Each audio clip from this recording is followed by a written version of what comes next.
Okay, Norman, this is just a wee interview with you to find out how you're feeling about retiring really from your many years of involvement with housing, from right back to your time in the council. So how do you feel you're leaving the state of housing from when you started in the council?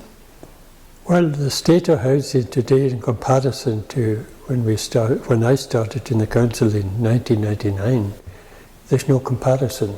You know, even in the past 10 years, coming on 15 years since HHP was formed, even since then, you know, the difference has changed dramatically. And now with the huge developments that are currently going on, the number of new units that have been constructed in the islands during the last number of years is far beyond any expectation HHP ever had. And I don't think people in the islands truly appreciate the amount of work and the amount of funding that has been spent to accommodate and to make good quality houses for our people. So you're happy then that you've been able to be part of something that's made a big difference in our community? Yes, my attitude is when you're involved in anything, you try and see that the vision has been accomplished, and I'm more than happy to be stepping down, retiring at this stage in my life. I've felt over the certainly past 2 years, that although the desire is there and the commitment, the memory is not what it was, and there comes a time when you feel it's only right to stand down, give others the opportunity to come on board, and that's been done in the past 2 to 3 years. There's been a considerable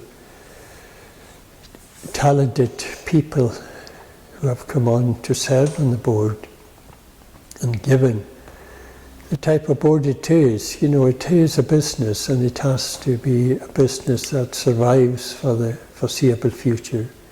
It has been set up for the benefit of tenants, and we have been fortunate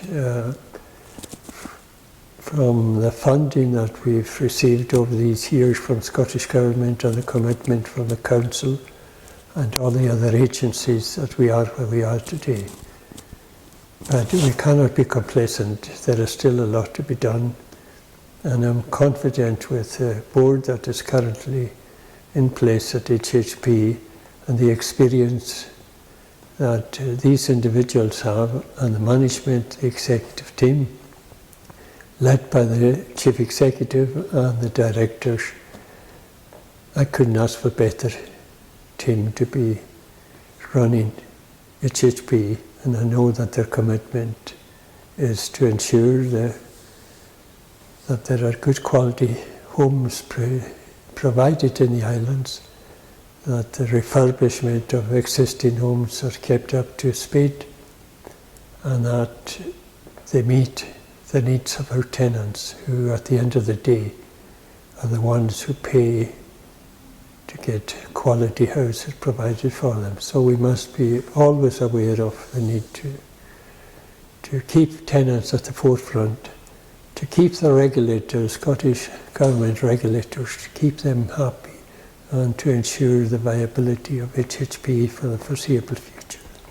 If you were going to pick one highlight, what would it be?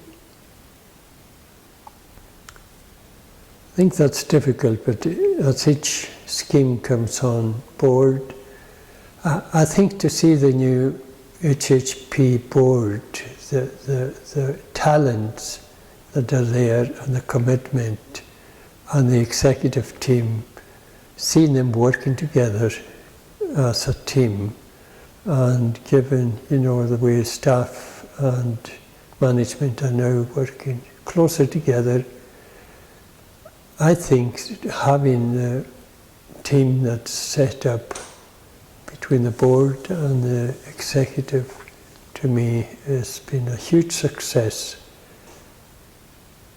the developments have been a tremendous success. We've been able to reduce the waiting list considerably, and the kind of funding we've achieved from the Scottish Government. All we have to do currently is look at the scheme that is currently being developed at Goathill and on the rural sites throughout the island, and in Harris and in Uist and in Barra.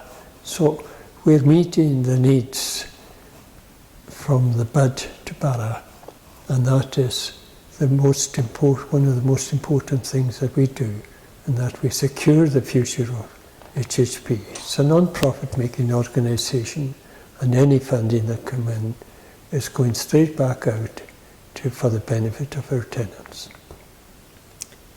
Have you got any advice for the incoming chair, whoever that may be?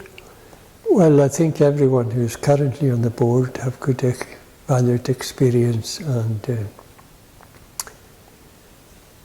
just treat everyone the way you would like to be treated yourself, and to work with the team. And I'm confident that everyone who is in place on the board, there are ones who have a different experience in accounting and in different management skills and in many different areas of life where they've been working. And I would just wish that they would continue, and I have every confidence that the new chair and the new board, and the new positions for the chair and vice chair and the different committees, I think they are all committed to working well, and I wish them all the best. And the executive team, I would like to thank the executive team especially for their patience with me over these years. Some person who's sometimes very demanding, over-demanding at times, but my desire is, and I'm content leaving the board scene, especially the Goathill development, up and running. And there was a while there where we weren't sure with the virus how long the delay would be, but it's good to see the speed at which that development and the other ones are now coming on stream. I would like to thank the board members for all their support over the years and wish them well.